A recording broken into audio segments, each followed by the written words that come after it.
All right, the Lions pick up a big time player in round 2 and then do it again in round 3. So we get Josh Pascal and Kerby Joseph, Yep. and Craig and I are going to break it down.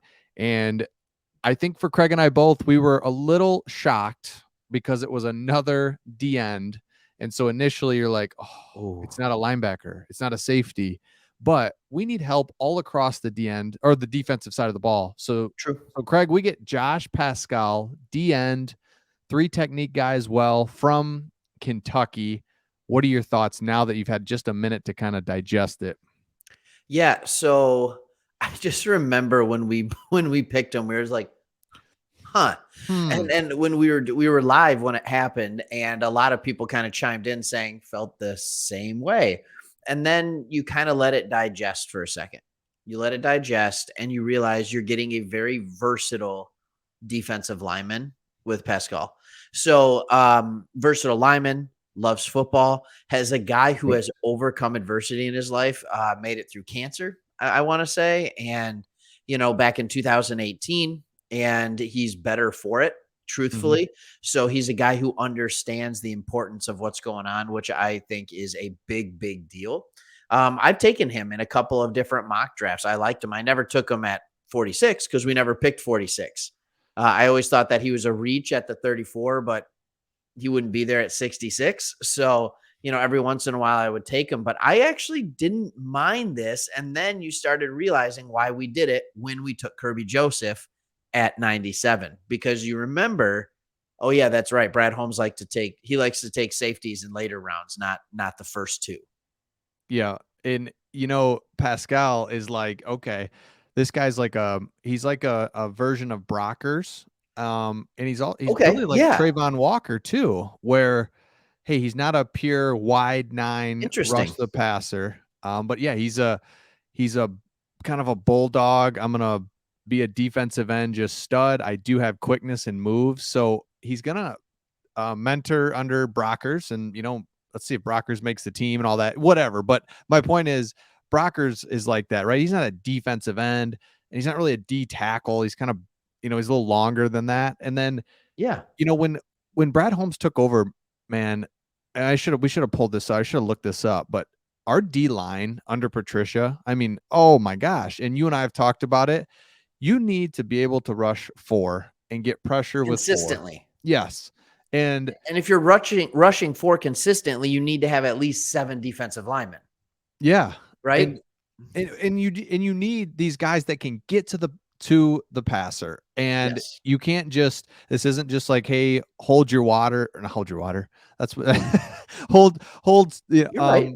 where you're at and just hold and like not let the offensive line push you around. No, you have to Anchor. be able, yeah, anchor. Yeah, just stand There there, it is. anchor, keep linemen off the linebacker. No, we need guys that can do that, and we need you versatile enough to be Yes. able to make a move, push back get some pressure. So this guy, I'm getting more and more excited about him because he is a stud. He's thick. He has that Trayvon Walker side to him. So you add that with we already, we got Hutchinson. Now we've got a Yeah. Josh Pascal. Man, it's looking good on the defensive line all of a sudden.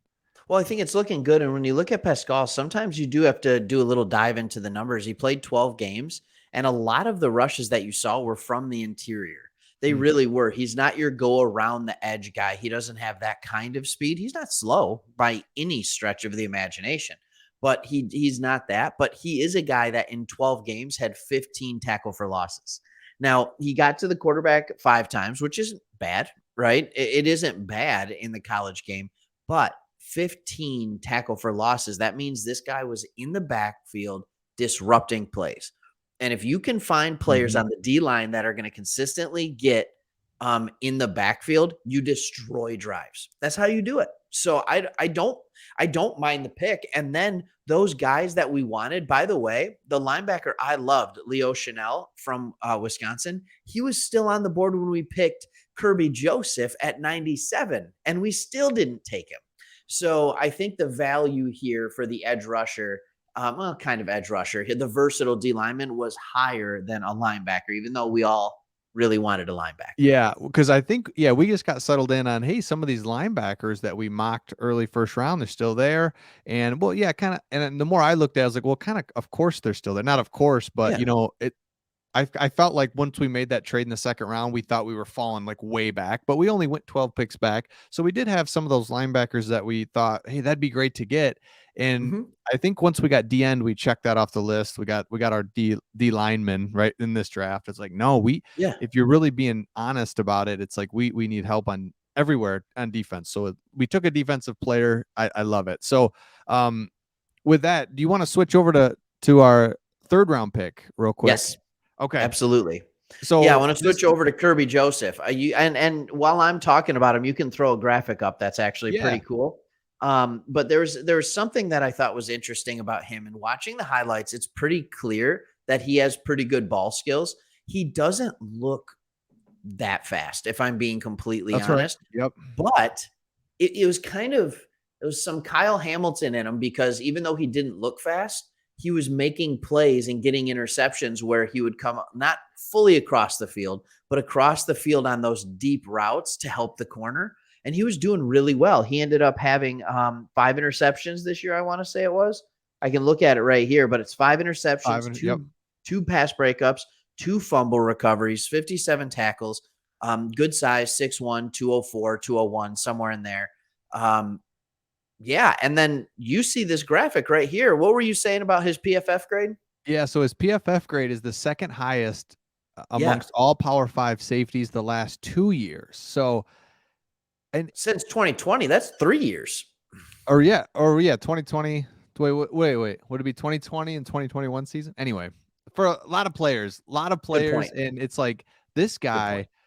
guy. Yeah, I don't know. This guy is just really um to Craig's point, when you watch him, you're not like, oh man, super fast guy. No, No.